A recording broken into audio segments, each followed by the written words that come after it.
CMS bought $500,000 worth of those clear backpacks you see right there in an effort to make students safer. The thought process behind the whole thing is it's a whole lot harder to carry a weapon in your backpack when that backpack is see-through.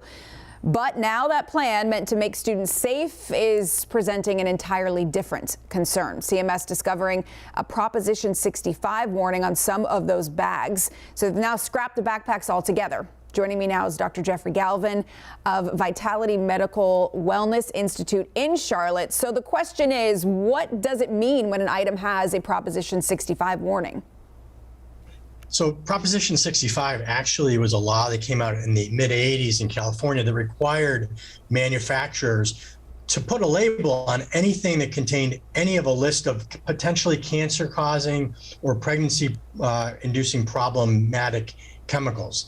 And initially it was only about 200 chemicals, but now it's about 900. And so you've probably seen these labels on almost anything.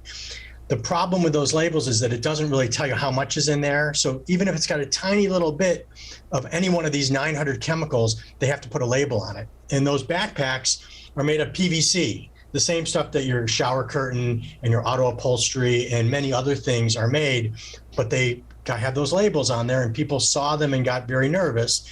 And we know that there's some chemicals that are involved in the manufacture of PVC or vinyl that are potentially cancer causing.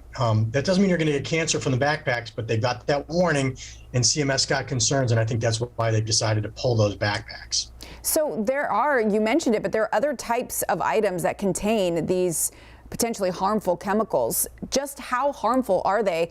Or is it hard to tell because, as you said, we don't have a gauge on the amount in each item? Yeah, it's almost impossible to tell because, again, if it has a microscopic amount of any of those 900 chemicals, it gets a label slapped on it. I don't think that we're worried about getting cancer from our shower curtains, and they're all made of PVC vinyl. But the label makes people nervous. But again, if you get anything from Amazon these days, you've probably seen that label. Mm-hmm. It can involve the packaging that the product comes in or the product itself.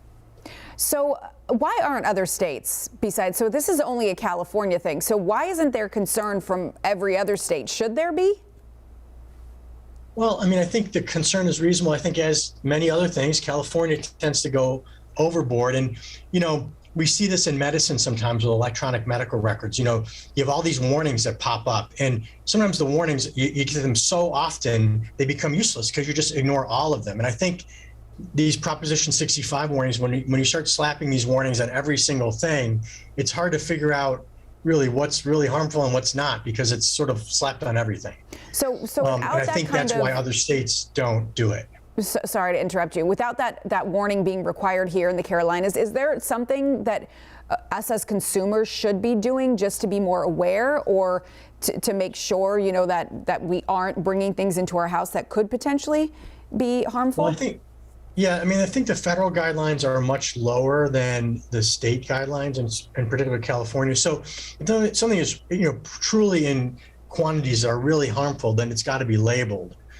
That's a federal requirement as well. I think that California is sort of taking it to the next level. And because they don't tell you how much is in there, it's almost impossible for the consumer to sort of figure out unless they maybe contact the manufacturer directly. So it's sort of, they've set the bar so low that almost, many thousands of products are going to be saddled with these labels, and the consumer can't figure it out. Yeah, it's a problem. It's abundance of caution at this point. Dr. Jeffrey Galvin of Vitality Medical Wellness Institute, thanks so much for joining us. My pleasure.